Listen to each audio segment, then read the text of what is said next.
I want to thank you for coming this morning. My presentation is titled From Sweatpants to CEO, and I thought this picture was appropriate for the last. I think at the time where we're all starting to rethink what it is that we're going to be doing going forward.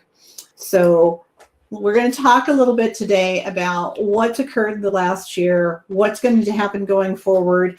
The very last slide, you'll have 5 questions that you can answer after the session's over with and really start to think about. So up until then, don't worry too much about if you're trying to take notes. Really want you to think through things and just really kind of start to mull things over.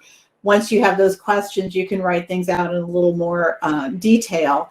And again, you can reach out to me and we'll get the slides to you. So we learned 3 main things last year from the pandemic. We learned that skills are valued in the workforce in ways we hadn't even imagined. So all of us have heard throughout our careers that there are jobs that you can't do from home. You can't work remotely. You must be in the office. And last year, we found out that there are a good can be done remotely. No longer can companies use that as their excuse to have people avoid working from home. It's really an opportunity to do things in a new and different way. And many companies are starting to think through that way. Others, not so much. So, that happens then when you want to decide, are you staying with that company? Are you staying with that organization? Maybe you're thinking it's time to leave, or maybe you're just wanting to do something different. The second thing was it's essential to be able to use technology, not just for your job, but we found out that we needed to have our food sources, all of our, clothing, toiletries, everything had to be delivered home. Even medical care was available viewing over. So it's really an opportunity to understand where your technology level was and where it needs to be. And the third thing we learned about was many decided they want more out of a career. Like they enjoy what they do, but it really caused them to think about, I enjoy no longer commuting. I enjoy being home with my kids and having a flexible schedule. I really decided there's something else that I want to be doing more so. So what's next for you? Are you thinking about it's time for something new? Are you starting to weigh out you really liked working remotely? Maybe for some of you, you've even started to think about starting your own business. People are looking at creating new apps. Maybe they're looking at designing new images. Lots of different things are out there. And so it's time to start thinking through those things, but it's also time to start planning for those. So let's think about your dreams and aspirations. And again, when you get the slides, you can go through and write these things out. Don't worry about the details of it. Just think about, what is it? What's your dream job? Where would you, what are the things that you would like to do with it? That's your starting point. That's your goal, knowing what you want to achieve, whether that's this year, next year, 5 years, but that's ultimately your main goal. That's what you want to do. And I'll give you an example. I have a client who spent 5 years working towards getting the right role on a beach in an oceanfront side area. She's always lived in the central part of the United States. She has worked overseas as well, but she's never been able to live near the ocean, and she's never been able to work in a particular role that she's always coveted. So we prepared her to get to that point so that she could do that. So the second thing we're going to talk about is taking stock. You really want to look at whether it's your LinkedIn page, your resume, but look through, review your credentials, review your certifications, all the things that you've earned. And then, think about how many of those things you've got lapsed. Maybe you haven't recertified, or maybe software has gone up a couple, more releases and you haven't kept up with it. Those are the kinds of things that start to become the gate when you're applying for roles or when you're wanting to take on a new project. Think about your location. Do you want to commute? Do you not want to commute? Do you want to be in an office? Do you want to be home remote? Do you want to relocate to a geographic location? All of these things are really important to where it is you're going and what you want to do and how you plan for it. And if you're aligned right now and you're saying, hey, I've done all this, I'm right where I want to be, things are going great, I just know that I want to move up the career ladder in my organization, terrific. Congratulations, you figured things out, and your goal is to move upward, and you're going to do great with that, and you've executed towards that. If you're not feeling that way and you're feeling like, I've kind of gotten off course, this isn't really what I want to be doing, maybe you're thinking, I started a degree and I never finished it, I've often thought about going back. It's okay. There's still time to do these things. I always recommend taking the world in 3-month chunks. So think of it by a quarter, just like if you were planning for a business. What are you going to get done in the next 3 months? And then assess at the end what you did, what needs to roll over, what are other things that you could be doing. But use that so that you're always feeling like you're making progress, like you're moving forward.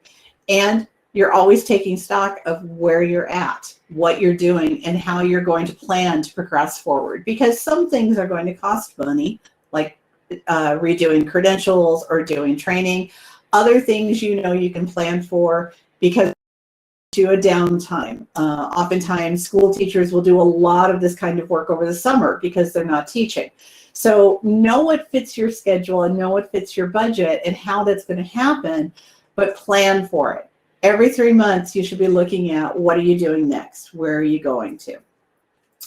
So the last question is, where are you today? And by today, I mean, pick your dream date. What's the date that you're going to say, from this point forward, I'm going to start working on my dream and making it reality?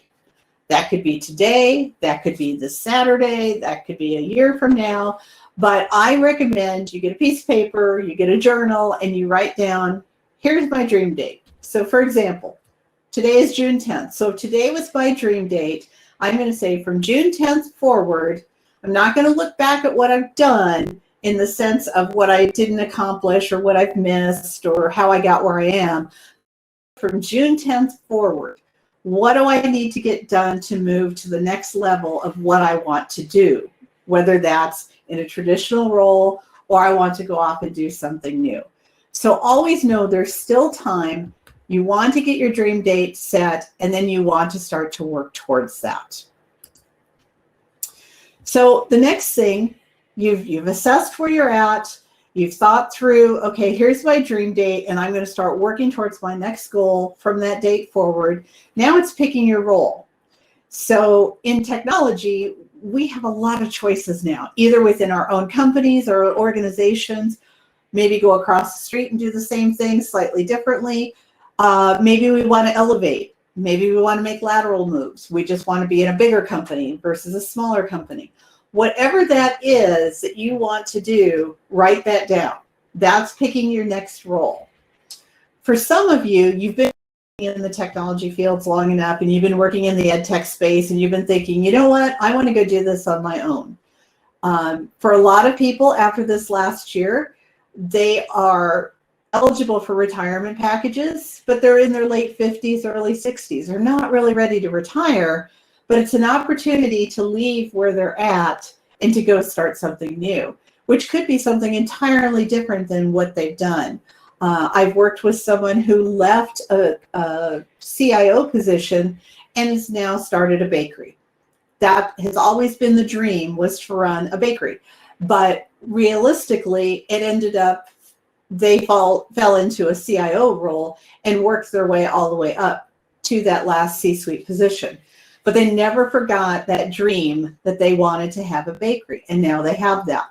So you have to think through what it is that you want to do next. So maybe you want to be a solopreneur. You like working through things, taking care of it. Maybe you want to be an entrepreneur. So entrepreneur difference, maybe you're going to work with some contract folks. Maybe you're going to, have a little more bandwidth to what it is that you're doing. It's not just a one-off. So a good solopreneur is someone who creates apps and sells them. Maybe they create jewelry and sell their jewelry outright. An entrepreneur may have an actual jewelry store online. They may have an actual opportunity to sell technology. They may get hired to work with people to help them through utilizing their apps. So lots of different choices there. Maybe you want to start a small business. I know there are several people who have gotten together through these conferences over the years and come together collectively to create a business for marketing or sales or working with technology training. So they've come together, they do an LLC, and they've created their own small business, and they all work together.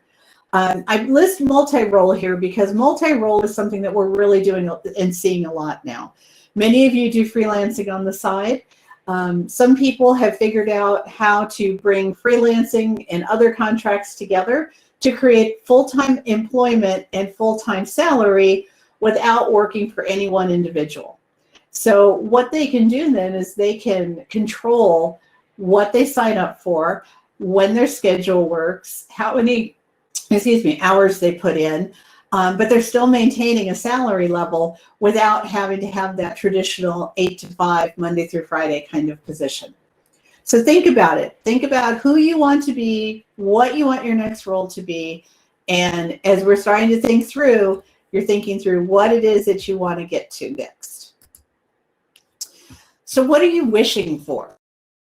And I always tell coaching clients, be really honest with yourself in your answers.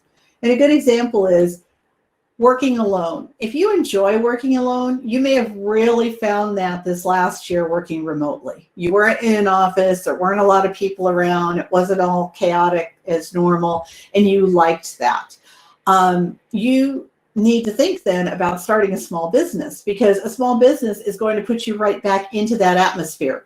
Lots of people around, clients, salespeople, employees. And so if the very thing that you're hoping for is to work alone, starting a small business may not be the right fit for you. Working as a freelancer may work better for you, or as a solopreneur.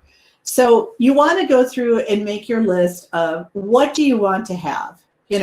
Do you want to travel? Do you want to be able to work remotely from different countries? Maybe you really want to have a little space that you call your own. What is it that you're going to work and do that's going to allow you to do these things? If you're working with something that you can do from anywhere, writing code, setting up software for other people, designing websites, you don't need to be in any particular place to do that. You just need to have good access. But if you're needing to be in a place where you're selling something that people need to come and see regularly, then you're a little more stationary. So the choice is yours. And again, it's not a short-term decision. You can work towards it, but you just need to be thinking about being honest in what it is that you like and don't like and want to do. Next key, we've gone through, we've assessed what we want to do. We're thinking about our choices. We're looking at where we're at from our dream date. Now we're talking about what's the nitty-gritty of what I like and what I don't like. So the next level then is expanding your skill set. So whether you're going to move up the corporate ladder, you're going to move up in higher ed or in your private company, look at your tech skills. Are you well-versed in the software applications that they're using? And I mean well-versed, not I've used it once or not, I don't have access to it, it's in another department. It doesn't mean you can't learn it. It doesn't mean you can't go out and research it. So understand how social media works. Everyone relies on social media now.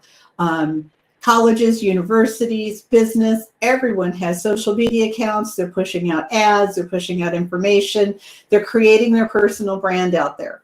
If you're going to be a solopreneur, entrepreneur, own your own business, you're going to need your own personal brand out there as well. So you need to understand how social media works. You need to understand how to set things up.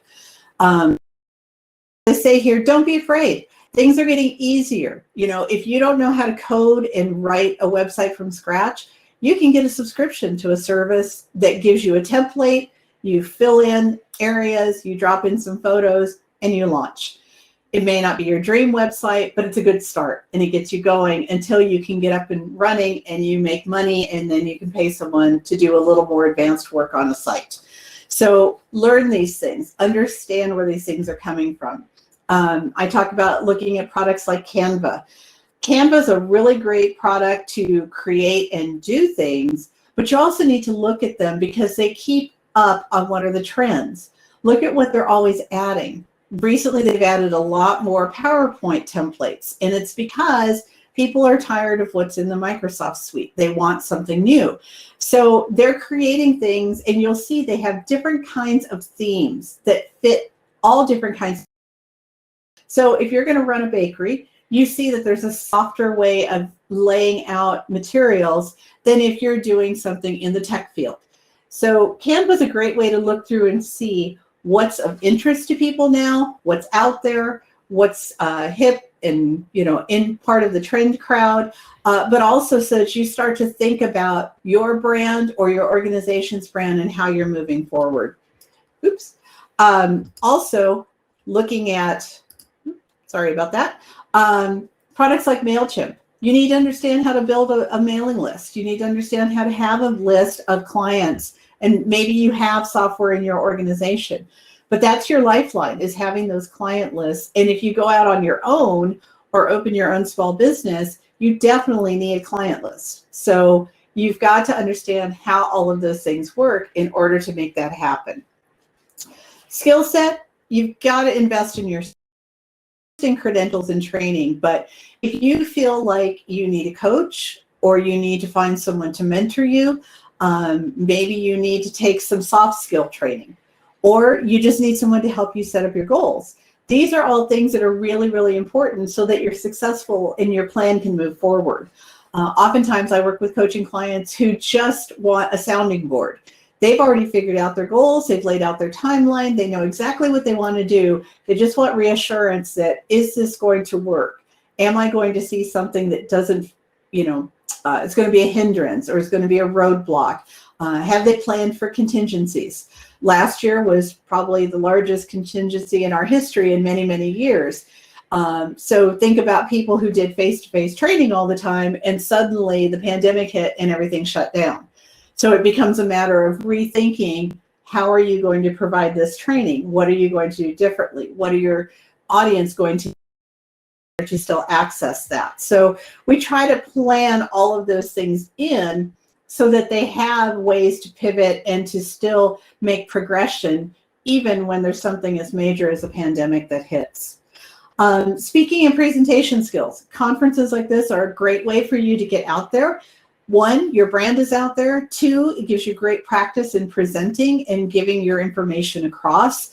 But it also gives back to the industry that you work in, and that's really, really important. You want to be known in your industry. You want to give as much as you take from any organization that you work with, particularly like this one. But you also want to have that skill set to, whether it's one person, 100 people, that you have good speaking opportunities, that you can put together good presentations.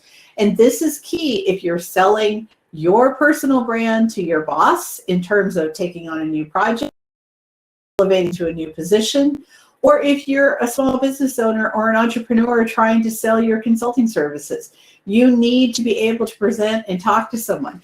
If you're creating a new app and you're going to go out and find VC money, you need a good pitch, and you need to be able to have great slides. You need to have the type of information that they're looking for in a concise manner, and you need to be able to sell why it's a great idea to invest in this. So speaking and presentation skills are key. If you feel like you're weak in those areas, that's another area that you need to boost. Finally, reading. You can read every day. You should be reading articles from journals, from publications, keeping up on things that are in the newspaper in terms of trends, but be part of the conversation. You want to be looking like you're knowledgeable at all times. So small steps, as we said, are still progress. So no matter what you do, think through, what can you get done? So here's your 5 steps to plan for your future. And again, I'll give you my email address again at the bottom here. Excuse me, I keep saying email, my website address. And you can then email in and ask for the copy of the slides. But pick your date and use that as your baseline. So from this point forward, this is what I'm going to start working on. Assessing your skills, you can do that at any time. You can start to look and see where you're at and where you need to be, or what would be beneficial to do that. And include looking at people you admire, seeing how they got where they're at, deciding your best way to move forward, being honest with yourself, knowing what you like, and determining how all that's going to come together. And lastly, having fun with it, enjoying the planning, working with people that are going to help you, seeking external feedback, really helping you create that guide to move yourself forward. So I'm going over here. You can reach out to me through our Contact Us at our website. My email is also on here. We are happy to present you with a copy of the slides. I know that we are just about out of time before you move to your next session. So if you do have questions that I didn't get answered, or you have things that you'd like to do, please let me know. Also, if you go to LinkedIn, it is / Sher Downing altogether. Feel free to reach out to me and connect. A couple of you, I grabbed your LinkedIn and reciprocated through the chat, but I know that will disappear here shortly. So thank you for coming today, and I hope that your plan comes together and you move from sweatpants to CEO.